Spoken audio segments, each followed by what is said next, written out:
Hello and welcome back to the Kerbal Space program. My name is WW Dadman, but you already know that. This is season 11 of the Let's Play, and as you see, we are in the newest version of the game, 1.12, which should be the final content update.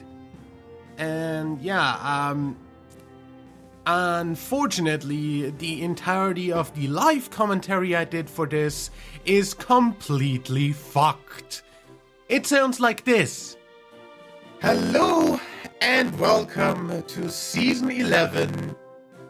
Now, I'll have to frickin' do the entire frickin' episode and the next one as well in post-commentary, because this is literally unwatchable otherwise. I absolutely love that. I don't know whether it's KSP itself that fucked everything, or whether, like, I don't know, OBS had a fucking stroke, or whatever.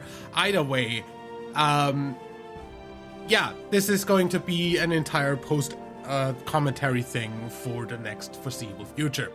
Now, I did not want to continue the previous installment of this series because it was on an incredibly old installation of the game with the frickin' mods, and it just... I just didn't want to anymore. Either way, we are going to start a new save here. Now, part of this new update was also a new part, which basically lets you do fireworks. Now, the goal of this season will be to do fireworks on every planet and moon in the system. But without any further ado, we're going to go ahead and start into a new campaign and obviously call this interplanetary fireworks, set a few settings, and then we're off into the save. Now, obviously, we're gonna have to go and get our first missions, which is obviously gather science from Kerbal and launch our first vessel. Those are gonna be pretty easy. We're, as per usual, are going to first collect some science from the launch pad without ever even launching, just to get some science done. And then we're going to unlock the first 2 nodes to have a little bit more to work with for our first actual launch, which is also going to try to escape the atmosphere.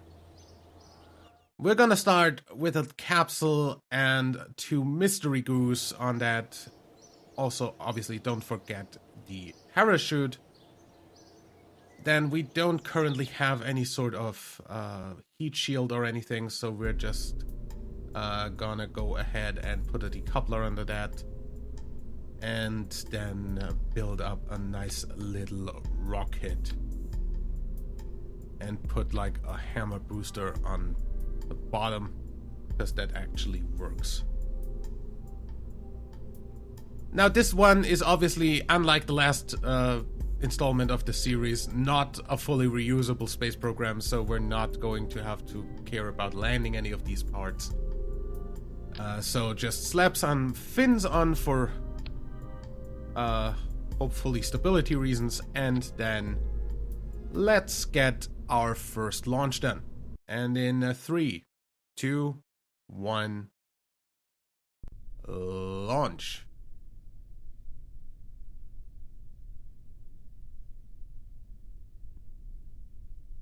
Do some science in flight, obviously, including the crew report.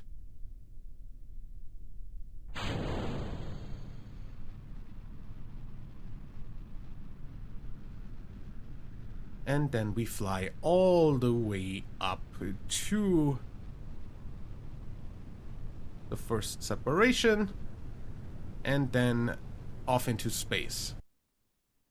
Now, nicely enough, we do now have the little gadget on the bottom left corner that tells us our apoapsis and periapsis heights. without having to look at the map. That's the nice thing about this update. Most of what I used in terms of quality of life mods is now available in the game stock. So, yeah, that's pretty useful.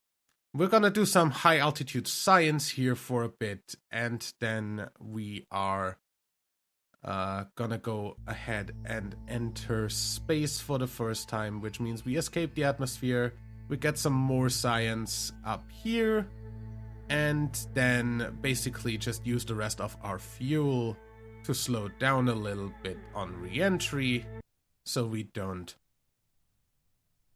have too much of a heating problem. We then decouple, trigger the parachutes, and land our first mission safely back in the water without any problems.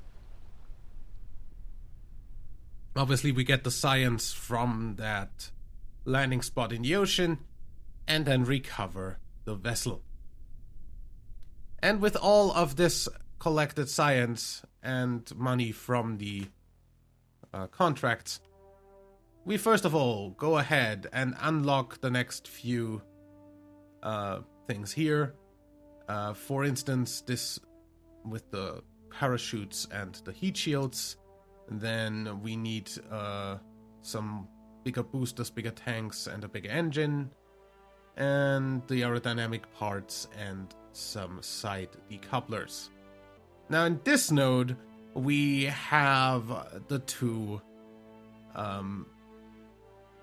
firework containers, which will be part of our landing missions for this entire playthrough. Now, I'm not sure how these work exactly at this point, so we're just going to try these out when we get them, but for now, we go over to the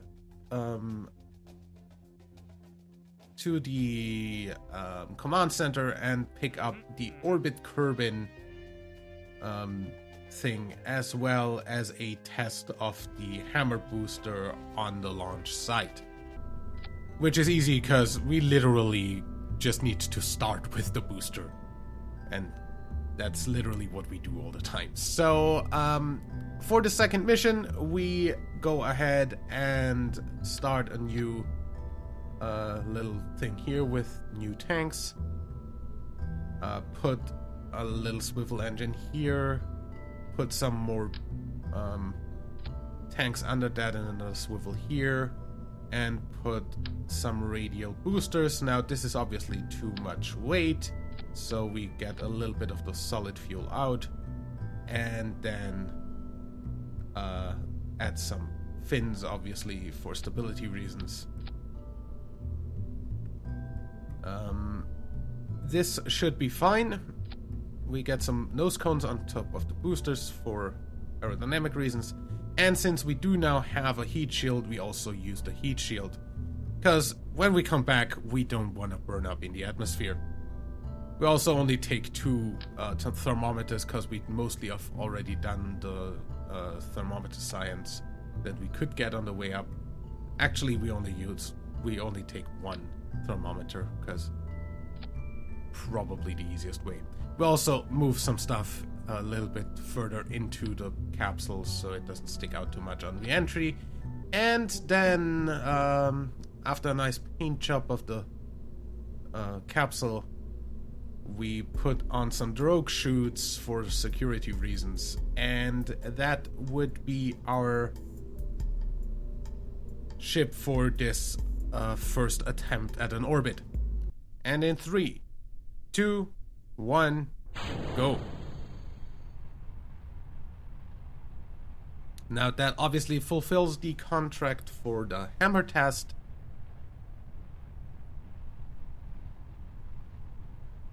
And then we just go up. Ascent is without any further incidents.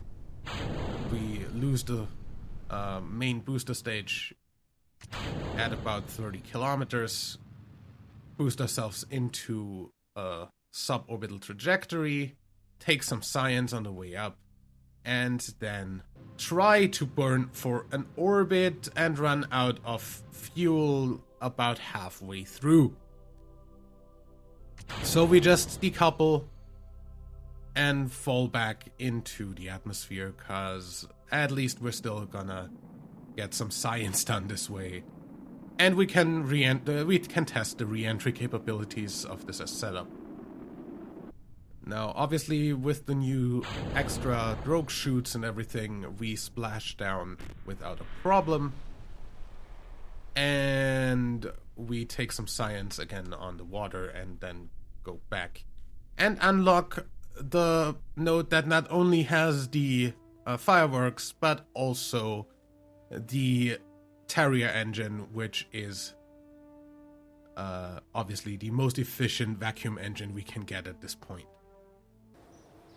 Now, since we have the fireworks now, I wanted to try them out, so we fast forward to the night, put some stuff into the inventory here, because apparently it said that this was an inventory part, so I tried putting it on the inventory of Kerbal's.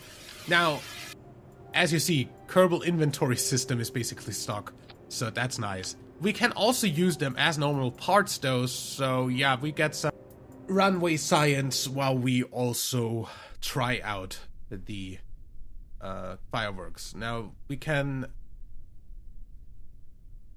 try out very much different applications for this. We have the tails can be modified, and we can modify the burst. So this is the Kraken's egg with a normal tail, which looks really nice. Then we can also just spam these. And if you have an array of these, I'm sure you can time them and stuff, so that it probably is like controllable with the controlling stuff and stuff like that. So yeah, just wanted to see all the trails and bursts. So here is the standard burst with a swirly tail, which is my favorite tail, really. Trail, not tail. That's the standard burst. Then we've got the strobe trail with a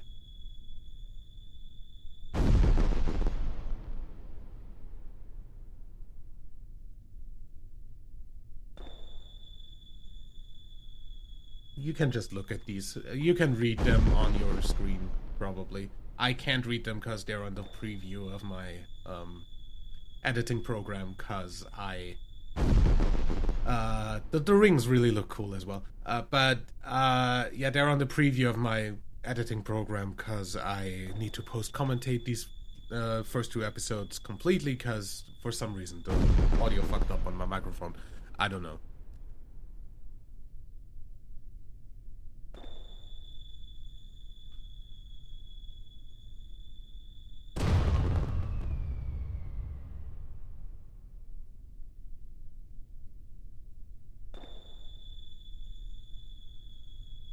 There's a lot of different burst types. Yeah, that's bouldering stuff.